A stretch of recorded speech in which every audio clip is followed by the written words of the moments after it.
September issue of Food Network has recipes for bacon in it.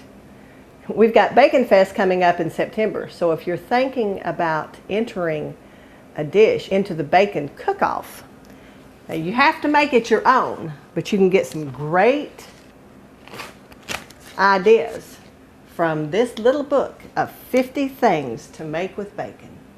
We're going to make bacon nuts. First thing I need is egg white,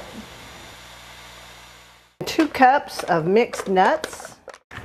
Coat the nuts with the egg white, 2 teaspoons of your favorite Cajun seasoning, 2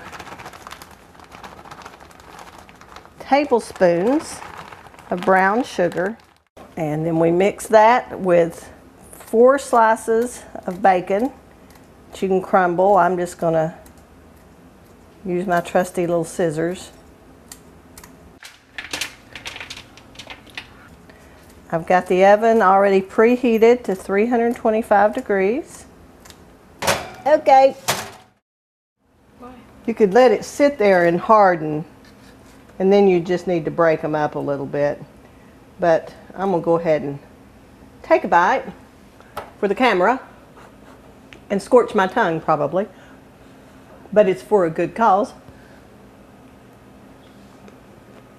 Oh, it's like candied bacon with a little crunch from the nuts.